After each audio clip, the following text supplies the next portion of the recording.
ஓம் சர்வமங்கலமாங்கல்யே சிவே சர்வார்த்தசாதகே சரண்யே த்ர்யம்பகே தேவி நாராயணி நமோஸ்துதே. வணக்கம். ஸ்ரீசக்கரம் ஸ்ரீ வித்யா உபாசனை சாக்தம் பற்றிய அடுத்த பதிவு. பிரமிடுகளின் ஆற்றல் படைத்த ஸ்ரீசக்கரம். அதாவது பிரமிடுகளின் ஆற்றல் பற்றி நாம் எல்லோரும் ஓரளவுக்கு அறிந்திருக்கிறோம்.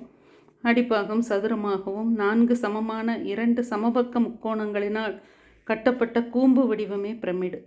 4 பக்கம் உள்ள முக்கோணங்களின் உச்சி புள்ளிகள் ஒரு மையத்தில் ஒரு புள்ளியில் குவிகின்றன. இதுதான் பிரமிடின் உச்சி. இப்படி வடிவமைக்கப்பட்ட பிரமிடு பிரபஞ்ச சக்திகளை ஒன்று திரட்டி கவர்ந்து இழுக்கும் ஆற்றல் கொண்டது என்றும் அதனை சேமிக்கும் ஆற்றல் உடையதென்றும் அந்த பிரபஞ்ச சக்தியை பயன்படுத்தி நாம் அளவற்ற நன்மைகளை அடைய முடியும் என்றும் பண்டைய கால எகிப்தியர்கள் நம்பினார்கள். அந்த நம்பிக்கையின் அடிப்படையில் தான் உலக அதிசயங்களில் ஒன்றான பிரமிடு கட்டப்பட்டுள்ளது. இந்த பிரமிடு பிரபஞ்ச சக்தியை மட்டும் கிரகிப்பதில்லை, அது தனக்குள் பூமியின் ஈர்ப்பு விசையும் கவர்ந்து சேமிக்கிறது. இப்படி பிரபஞ்ச சக்தி மற்றும் பூமியின் புவியீர்ப்பாற்றல் இவற்றின் கலவையால் உருவாகும் ஒரு ஆற்றல் கணக்கிட முடியாத சக்தி கொண்டது. இதுதான் பிரமிடின் அதிசய ஆற்றல். இந்த ஆற்றல் மனிதர்களை சாதாரண நிலையிலிருந்து மிக உயர்ந்த நிலைக்கு கொண்டு செல்லும் தெய்வீக ஆற்றலாக மாறுகிறது. பிரமிடின் கீழே அல்லது பிரமிடு வடிவ கூம்புக்குள் அமர்ந்து தியானம் செய்யும்போது அதன் பலன் மடங்கு அதிகரிக்கிறது.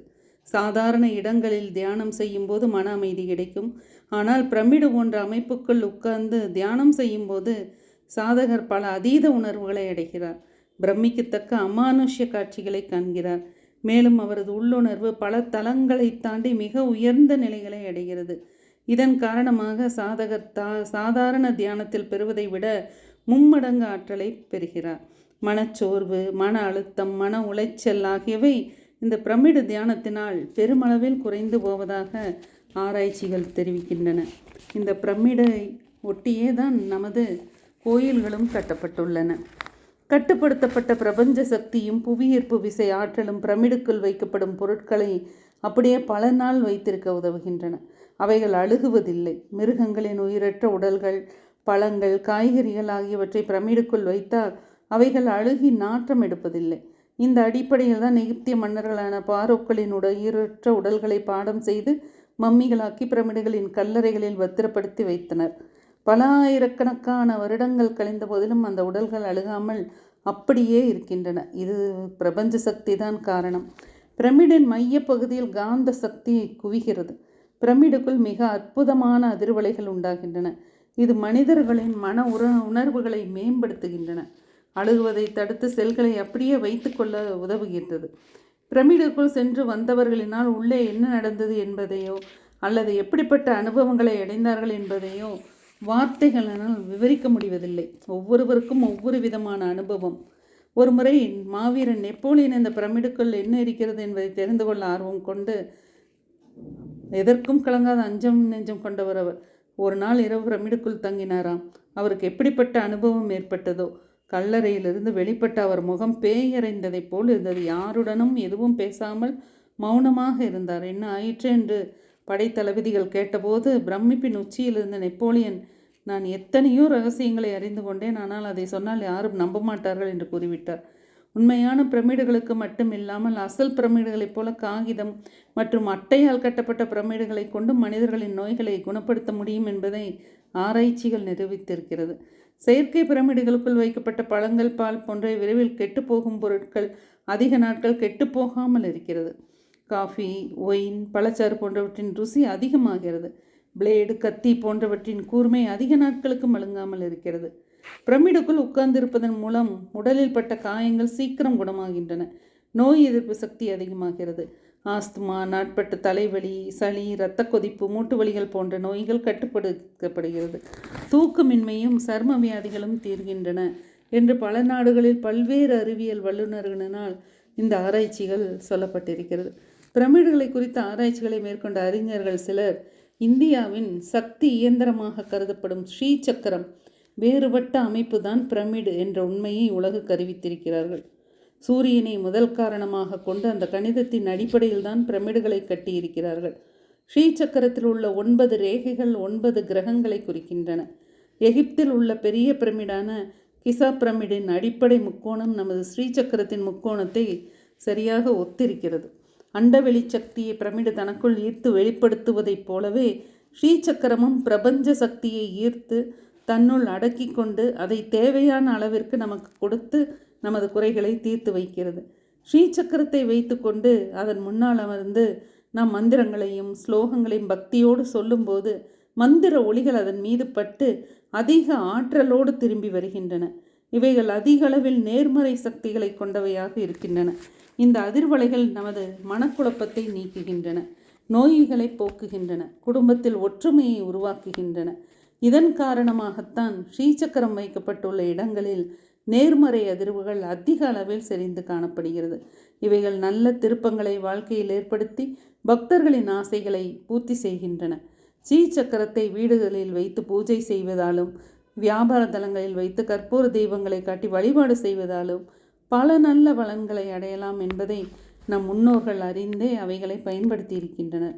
இதன் மகத்துவத்தை 1200 ஆண்டுகளுக்கு முன்பே ஆதிசங்கரர் அறிந்து மக்களுக்கு எளிய முறையில் நன்மைகள் கிடைக்கும் பொருட்டு பல கோயில்களில் ஸ்ரீசக்கரங்களை பிரதிஷ்டை செய்திருக்கிறார். லிங்க வழிபாடு சிவசக்தி ஐக்கியத்தை குறிப்பிடுகிறது. மேலே உள்ள லிங்கம் ஆண்குறியையும் அதாவது சிவனையும், கீழே உள்ள ஆவுடையார் பெண்குறி அதாவது சக்தி அம்சத்தையும் குறிப்பதாக சொல்வதுண்டு. சக்தியும் சிவமுமாய தன்மையில் இந்த உலகமெல்லாம் ஒத்தவ ஆணும் பெண்ணும் உயர்குணம் குனியுமாக வைத்தனன் அவளால் வந்த ஆக்கம் இவ்வாழ்க்கையெல்லாம் இத்தையும் அறியார் பீட லிங்கத்தின் இயல்பும் ஓரார் என்று சிவஞான சித்தியார் பாடல் இந்த கருத்தை தெளிவாக விளக்குகிறது. சிவலிங்கத்தில் சக்தி வெளிப்படுவதை இது சுட்டுகிறது. சக்தி தத்துவத்தின் மகிமையை உலகம் அறியும் வண்ணம் செம்மைப்படுத்தி எளிமைப்படுத்தி வைத்த பெருமை ஆதிசங்கர பகவத்பாதத்தான் சேரும். தேவியின் அழகையும் எளிமையும் அவள் கொழுவீற்றிருக்கும் அழகையும் அவளது கருணை மற்றும் அன்பையும் ஆதிசங்கரர் தாம் எழுதிய சௌந்தர்யலகரி ஸ்தோத்திரத்தில் மிக அருமையாக குறிப்பிட்டுள்ளார். மேலும் அவர் இயற்றிய அன்னபூர்ண அஷ்டகத்தில் அம்பாள் எதை கேட்டாலும் அருளவல்லவள் என்பதை இருந்த போதிலும் அழியக்கூடிய பொன்னையும் பொருளையும் கேட்காமல் நம் ஞானத்தையும் வைராகியத்தையும் கேட்டு அவள் திருவடிகளுக்கு அன்பு செலுத்தும் வரத்தை கேட்க வேண்டும் என்பதையும் அன்னபூர்ணே சதாபூர்ணே சங்கர பிராணவல்லவே ஞான வைராகிய சித்தியத்தம் பிஷாம் தேகீச்ச பார்வதி என்ற ஸ்லோகத்தின் மூலமாக உபதேசித்துள்ளார். எங்கே போனாலும் அம்பாள் தனியாக போக மாட்டாளாம், தன் கணவரான சிவபெருமானுடன் தான் போவாளாம். இதனை அபிராமி அந்ததியில் பல பாடல்கள் அழகாக தெரிவிக்கின்றன. உமையும் உமையொரு பாகனும் ஏக உருவில் வந்திங்கெமையும் தமக்கன்பு செய்ய வைத்தார். இனி எண்ணுதற்கு சமயங்களும் இல்லை, ஈன்றெடுப்பால் ஒரு தாயும் இல்லை, அமையும் அமையொரு தோழியர் மேல் வைத்த ஆசையுமே என்பது ஒரு பாடல். அபிராமி பட்டருக்கு தேவி தன் கணவரோடு மட்டும் வந்து தரிசனம் தரவில்லை. அவள் அவரது இடபாகத்தை பிடித்து கொண்டு அர்த்தநாரீஸ்வரர் திருக்கோலத்தில் ஒரே உருவத்தோடு வந்திருக்கிறார். அதைத்தான் அபிராமி பட்டர் ஏக உருவில் வந்து இங்கு என்று குறிப்பிடுகிறார். சிவசக்தி ஐக்கியத்தை தெரிவிக்கிறது இந்த பாடல். அப்படி வந்து காட்சி கொடுத்ததால் அவருக்கு பெண்கள் மீது கொண்ட மோகம் அழிந்து விட்டது. ஆசையாலும் காமத்தாலும் வருகின்ற பிறவி பெருங்கடல் வற்றிவிட்டது. இதன் காரணத்தினால் அவர் மறுபடியும் ஒரு தாயின் வயிற்றில் பிறக்காக நிலை அடைந்து விட்டார். சக்தியும் விஷ்ணுவும் ஒன்றே, சக்தியும் சிவனும் ஒன்றே என்பதை பார்த்தோம். அதை போலவே சக்திக்கும் விஷ்ணுவுக்கும் கூட எந்த வேறுபாடும் இல்லை என்பதை சாஸ்திர நூல்கள் நமக்கு தெரிவிக்கிறது. சுத்த பிரம்மமானது மாயின் காரணமாக தர்மமாகவும் தர்மத்தை உடையவனவாகவும் இரண்டு விதமாக பிரிந்தது. பிறகு அந்த தர்மமானது ஆணாகவும் பெண்ணாகவும் வடிவம் கொண்டது. அந்த ஆணாகிய புருஷன் விஷ்ணுவாக மாறி உலகை காக்கிறது. பெண்ணாகிய ஸ்திரீ வடிவம் பரமேஸ்வரனின் மனைவியான பார்வதி தேவியாக மாறியிருக்கிறது.